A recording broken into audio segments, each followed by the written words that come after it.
Kayo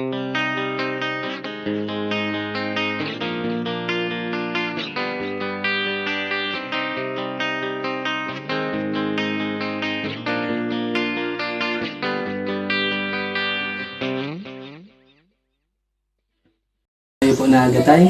May nakakama. Pwede ta po ikaw ma-interview about sa experience mo sa bilang usad na paralawod? Hindi. Hindi. May usad lang pa ako nakahapuran sa'yo. Mati ano man po ang pagrawod-lawod mo sa imo buhay? Ako maayo man. Pag lalawod maayo, pag may panguha, pag remedyo, wala. May usad pa ako nawod. Nakapira ka po tayo sa pagkakadalawod mo, nakapira ka man po na ang income mo sa usad ka adlaw. Depende sa sitwasyon. Kaya may business wala, may business gaman ko. Nasagasaan isda, may pag-COVID. Nakaremedyo guys, maski 5 kilo, 7 kilo, 6 na. Tanong po na buhay mo sa bilang usad na paralawod, ano po ang usad na nangyari sa buhay mo na bilang usad na paralawod na dili mo malilimutan? Una sa pagbatong ko sa paglalawod, nabili ko talaga malilimutan. Pagkasta niyan talaga, dili nalilimutan ang intangisan kayo, di na kami nalunan bagtiyo. Sa na lugar. Dati na humubasa, niyan din tangisan nila. Ada sa kilid sa buntot sa nilalabo nila. Kaya na naman po dahil nangyari tayo.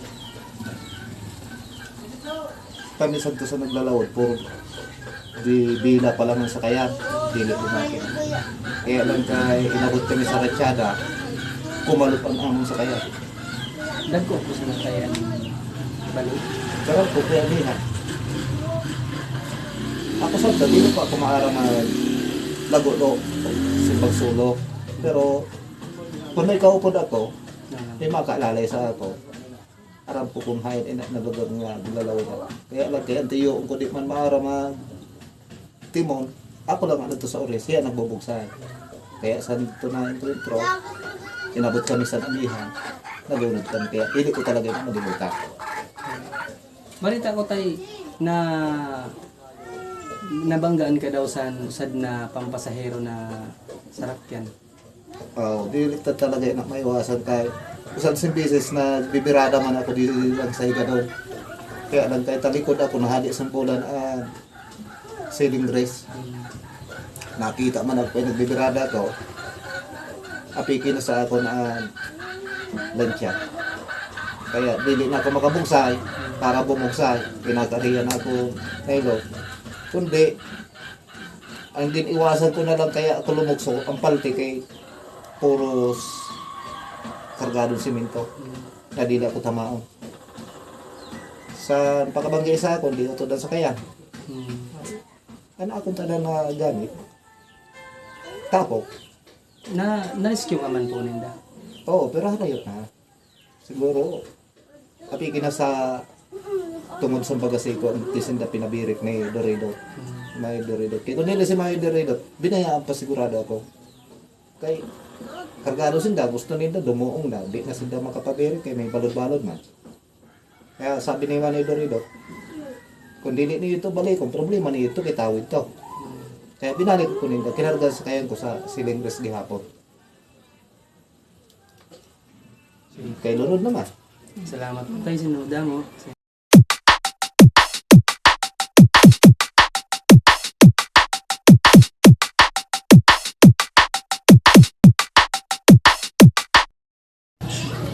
Magandang umaga po tayo. Magandang umaga naman. Ano naman paglilingkod ko sa inyo? Maaari po ba kaming makatanong sa inyo na kung ano po, paano nyo po ba na nakakasurvive sa pang-araw-araw na pangangailangan bilang isang driver? Bilang isang driver, malaki rin ang kita sa pag-drive. Pag-drive ng taxi, pag-drive ng jeep. Nakakasurvive naman ako sa pang-araw-araw namin pangailangan. Malaki naman kinikita. Kaya lang sa ngayon, dahil napakamahal ng bilihin, medyo mahirap. May isa pa po akong katanungan. Sa lahat po sa tagal nyo pong nagdadrive na, Anong experience po ang di nyo po malilimutan bilang isang driver?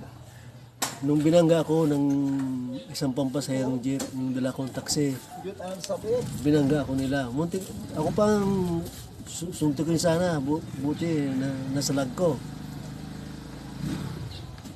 Marami kung nagbubusina ako, may sinusundan akong dahil nagmamadali, gusto kong makaraan.